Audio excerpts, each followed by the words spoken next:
Okay. Keep your advantage. All right. How would you keep the advantage? Well, I mean, I think for people is always a key part, right? Yeah. I mean, it depends on the business. If it's a service business, like if it's a creative agency business, the people literally keep the client. Yeah. If so, that's one way. So you have to keep recruiting. Probably never ending. Most CEOs are permanently recruiting. Yeah. That's the main job, right? To keep an advantage. I personally think these days it's like, well, if you're not building a personal brand, you're going to lose. Yeah, I actually think the brand piece is actually this. I think the keeping your advantage is the brand. Yeah, okay. And so if we think about the brand as a virtuous cycle, right? And so I kind of think about it like this, which is if we have different levels of communication. So this is you about you. So you say, we're great. And some people might believe you, some people might not. So let's just say you go and watch, Godzilla, the movie, or, you see an ad for Godzilla. You say, okay, it looks decent. Maybe I'll go see it, whatever. Then it's your friends. So your friend John sees it and he says, oh, it was a great movie, or, oh, it was a terrible movie. This is going to weigh way more than whatever they said about themselves. And then finally, it's just you say. So you go see the movie and you have a good experience or a bad experience. And so what happens is that this person then becomes the friend for other people and either perpetuates the cycle of advertising for the business. And this is what reinforces brand. And so at the end of the day, we can make whatever, we can have the most brilliant advertising campaign of all time, the best associations, the best celebrity endorsements. But as soon as people try the food or they try the product, they wear the shoes, if it's not good, it doesn't matter. It doesn't matter how good all of that stuff is that you have to keep the edge. And I think that's where the connection between the brand. So it's like the brand makes a promise that remains the same more or less, but the way to keep the promise changes. And so it's like, we want to be so if Apple says we're going to have elegant, products that are well designed, blah, blah, blah. Okay. That promise has remained the same for many years, but the way they execute on that promise has to change, right? Because technology changes. There's new advancements in foam, so the shoes become lighter, or they become better fitting. And so, from an R&D perspective, what we did was that we actually had a whole R&D department at Gym Launch, the company that we sold.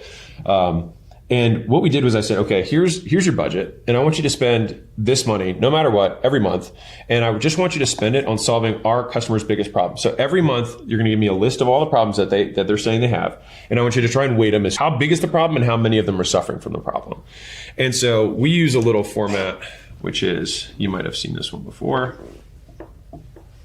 which is, let's see, you've got impact, got the expense. You've got the number of times, I can't remember what the R is. And then you've got confidence. This is reach there, right? And then you've got confidence. And so basically with the product, it's like, how many people are suffering from this thing? How much are they suffering? How likely is this solution going to solve the problem? And then how much does it cost us to do it? And so with that, we can basically create a power ranking of, okay, this thing is impacting a lot of these people. So this is a high priority issue, but we don't have any solutions that we're actually really confident about. Well, we've got a solution that we're really confident about, but it's really expensive, right? And so this is where you basically factor all four of these things into your innovation cycle. So you say, okay, this is how we strategically prioritize our resources to get the best returns. And so if we think about what strategy is, okay, so a lot of people use this word and no one really defines what it means. And so I'm going to define two words for the audience that I think will make a lot of sense. So strategy is just prioritization of resources. So when people are like, man, I really need a strategy, it's like, dude, it just means, what are my priorities? That's all it is. Okay. And so if we think about the universe as having unlimited things that we could do, but we have limited resources, time, money, energy, effort, then the people who get the furthest in life are the ones who are the best at allocating those resources to get the most bang for the buck. And fundamentally, that's what the best strategists are. It's just this big amorphous word that people define in all sorts of ways, but that's all it is. And so then it's like, okay, well, if I'm going to prioritize my resources, I want to prioritize my resources in a way that provides the most value. And so for customers, I see value as this value equation, which I taught in the $100 Million Offers book, which is, I see there's 4 variables to value. You've got the dream outcome, like, is the thing they want, the need thing that you're referencing earlier. We've got perceived likelihood of achievement, which is, if I buy this thing, how likely is it that I'm actually going to get what I want? And this was actually the last one that I added to this because I was like, there was another thing that felt like it was missing. You've got time delay, which is how long is it going to take between when I buy and when I get? And then I've got sacrifice and effort. So they're two sides of the same coin. Effort is what are the things that I have to start doing as a result of this purchase that I don't want to do? And what are the sacrifices? What are the things I'm going to have to stop doing that I wish I could keep doing? And so fundamentally, the goal here is you want to increase the dream outcome as much as humanly possible and increase their perceived likelihood. And you want to decrease the time delay and decrease the effort and sacrifice. And so in a perfect world, you'd have something that they click a button, they get their dream outcome absolutely guaranteed immediately by doing nothing. And if you had that, you'd have an infinitely valuable product. If you think about like, hey, buy a six pack. If someone could just simply click a button and then all of a sudden they could pull their shirt up and they would have a six pack. Press that button right now. Of course. Yeah. So many people would. And so and then because of that, we'd be able to charge a tremendous amount of money. And so by thinking through this, these things, in my opinion, will never change. People will always want things to be faster. People always want to do less for them. They will always want to have less risk or a higher perceived likelihood of achievement. And they want to make sure the thing is actually what they want. And so, I obviously, I use fitness examples a lot because a lot of people understand it. But it's like, okay, let's say that someone wants to lose weight. Okay, that's the dream outcome. Well, then why is it that a PDF is $5 about how to lose weight and liposuction is 50 grand? Well, the other three variables.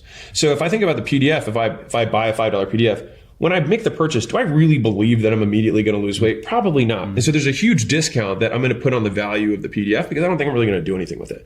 Whereas liposuction, if I pay it, they're going to put me to sleep. They're going to rip this fat out, right? Like, so the perceived likelihood of achievement is significantly higher on the liposuction. For time delay, it's like, okay, this one I might have to work out for a year in order to see the results.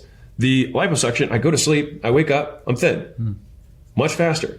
And then effort and sacrifice. Well, I'm going to have to sacrifice, Taco Tuesdays, nights out with the girls.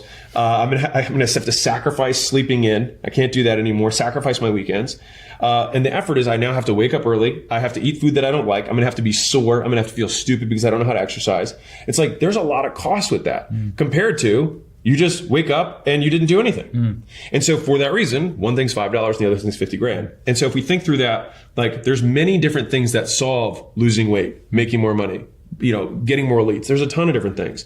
But if you want to make sure that your thing's more valuable, you want to decrease the risk, which is increase perceived likelihood. You want to make it faster, decrease the time delay, and you want to make it easier. This framework works so well. A case study like Blockbusters, they didn't keep their advantage. Because people wanted it quicker. Because going to Netflix, originally it was getting posted to them.